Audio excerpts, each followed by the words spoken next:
Hello, hello, hello. Now, first, I just want to share with you, I am very clear. It's been a while since I've sent out an email video. And if you have kids or you know people that have kids and a 1.5-year-old and a 3.5-year-old, you can understand that life is very busy. And so I have learned to allocate certain blocks of time for certain things.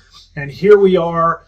I owe it to you to get out this value for you because I know you or the people you care about have some questions. So that's the intention of this video, is to give you a quick idea of what's happening in the real estate market and then let you know how to get in touch with me if you want to have a conversation. So let's just jump right into it. So first off, I just want to share with you what's happening in the real estate market. Well, I will say that here we are in August of 2023, and the rates are still going up. But interestingly enough, so are home values in most areas. They're still gradually going up. And one of those reasons is because in a lot of sectors, the economy is still doing well and money is still coming in. And what's happening is, because rates are higher and because everything costs a lot of money, there are less people in the market who are buying. And so if you are interested in buying, or you have people that you care about who are interested in buying, we're starting to see a little bit more inventory, comparatively speaking, to the pandemic time frame when a house would be off the market in a day. Now, there are still really hot areas that homes are selling very quickly, but what I share with everyone is, if you want to buy a house or refinance, it's not the interest rate that's the problem. There's so much fear mongering out there that we read the media, rates, and then we're like, oh, let's take a step back because the rates are higher. But what I invite you to pay attention to is to be clear on what your intention is. And does it make sense even with a higher interest rate? For example, I've done several cash out refinances for folks fairly recently where their interest rate has gone from 3% to 7% plus. Now, why would they take on a higher interest rate? Well, because they're using that money to buy more real estate or pay off debt or do some home improvements and renovation. And some people who, let's say, want to take out a renovation loan, the interest rate might be 15 or 20%. But if you put it in their mortgage, all of a sudden it's only costing about 7% for the same money, right? So then it's just comparing what your options are. And then you've got a lot of folks out there that have accumulated a lot of debt. And a lot of people out there also, I've discovered, don't know what rates they're paying on their credit card debt. And so a lot of times it can be as high as 20 or 30%. And so if you're combining the equity of your home and you're using that cash to pay off some of the debt that you have, then at the end of 30 days, you now see a significant cash flow difference, right? And right now, that's what a lot of us need. Now, on the purchase side, if you're purchasing, same thing.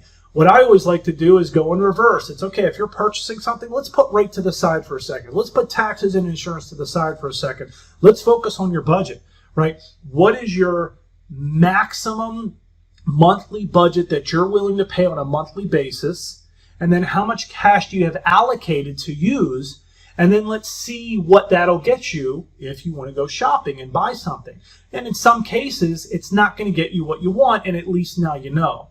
But there are a lot of folks out there that are actually surprised, saying, you know what, I see the rate is much higher than it was a few years ago, but here's my budget, here's how much cash, Jay, how much house can I afford? Here's what the answer is. And by the way, sometimes it's not choice, right, in buying a house. Sometimes it's, hey, I'm a renter, I'm being kicked out from the landlord, or I can't live in this neighborhood anymore, or hey, we're downsizing to get something smaller, or hey, our family's growing, we gotta upgrade, right? So there's lots of reasons why one would want to purchase. And if you're clear on what your reason is, then it's understanding what the options are, even though the rates might look high. And I say look because it's all relative, right? Because at one point they were in the upper teens many years ago, in the 1900s, right? And so they're still in single digits. And so if it makes sense, then it makes sense. So there's my thought. The real estate market, just to summarize, the real estate market is a little wacky, but the values keep going up, and so do the interest rates a little bit. We're hoping that by the end of 2024, maybe into 2025, they might get back down to the 5% range. They're likely to creep down into the 6% range. But that's all speculation, and we never know. The rates could drop significantly, or they could continue to increase. The best thing we can do is be clear on what our intention is and move forward in life. So on that note, just a little update I share with you. Some of you know that my son, my 1.5-year-old son, had heart surgery at 6 months old, and bless his heart, literally and figuratively, he is thriving and doing great. His big brother, who's 2 years older than him, is a great big brother most of the time, and those who have kids or know toddlers probably can relate to that. I'm feeling great. I'm taking care of my mind, my body, my spirit, my soul, all with the intention of walking through my days in peace. If I can recommend to you some folks that I follow that have inspired me, I would encourage you to YouTube Dr. Joe Dispenza.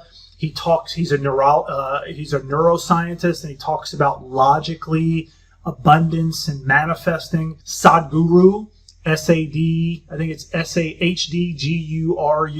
a little bit more spiritual. And then I recently just started reading a book that I'm very excited about, Marcus Aurelius Meditations. Those are some 3 bits of advice. But what I encourage you to do is put some time, if you're not doing it now, if you want to live a peaceful life, if you want to be aware, you want to be conscious, go through your days in a peaceful way. You have to put in the work. You have to allocate time for yourself. You have to know what you want, and then you have to figure out what you have to do in order to get what you want. It's not easy. I work on it every single day, but I'm very grateful for what I have. With all that being said, thank you for watching this. If I can help you or the ones you care about, shoot me a text, shoot me an email. I'll put time aside for you. Until the next video, this is Jay Robbins. I wish you well.